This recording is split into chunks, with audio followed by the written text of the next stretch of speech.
hello hello hello everybody यहाँनिर हेर्नुहोस् है यो चाहिँ अर्किड है तपाईको प्रायन प्रिकक्स भनेर चाहिँ यो अर्किड हो र यो चाहिँ एकदमै राम्रो छ है तपाईहरुले यहाँनिर हल्का जंगल घारीमा यहाँनिर पस्दाखेरि चाहिँ यहाँ जंगल भनेर नि अब यो घरकै हैन यहाँनिर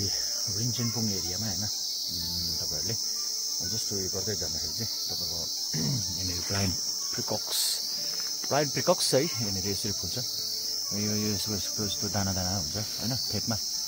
र यो चाहिँ फुल चाहिँ यसको बोर्ड चाहिँ यसको पत्ता झरेपछि चाहिँ त्यहाँदेखि चाहिँ फेरि यसले के भन्छ तपाईको फुल फुल्छ नि त अनि यो चाहिँ प्रायन प्रिकक्स भनेर चाहिँ यो चाहिँ फुल फुल्छ र मज्जाको देखिन्छ है तपाईले हेर्नुस् है र यो चाहिँ स्पेशली मैले देखेको चाहिँ विशेष गरेर चाहिँ यो पेलिङको एरियामा है पेलिङहरुको हाइटदेखि लिएर गएको तपाईको यतिको हाम्रो रुन्चेनपुङ एरियाहरुमा नि यो फुल छ त्यहाँदेखि तपाईको राबङला एरियाहरुमा यो मैनामहरुतिर मैनामको जंगलहरुतिर त्यहाँदेखि यो अलिकति यसको हाइट जस्तै अब माथि बुलबुले ग्यान्टोक माथि गणेशटकहरु एरियाहरुतिर चाहिँ फुल्छ हैन र एकदमै राम्रो छ है यो अर्किड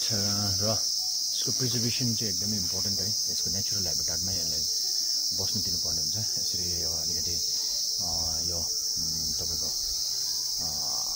अरुको सपोर्टमा भनौं न रुख जस्तै यो ठुलो ठुलो रुखहरुको सपोर्टमा यसले फुल्ने गर्छ र यसको अझै मजाले हेर्दाखेरि तपाईले यसरी देख्न सक्नुहुनेछ दिस फ्लावर ओके र किप वाचिङ है यो अर्किडको विषयमा म तपाईहरुलाई अझै जानकारी दिँदै गर्छु है यसरी फ्लावरिङ टाइमहरु अब अर्किडको अब सिजन चलेको छ र तपाईहरुले हेर्दै गर्नुस् र good bye everyone have a good day to you all okay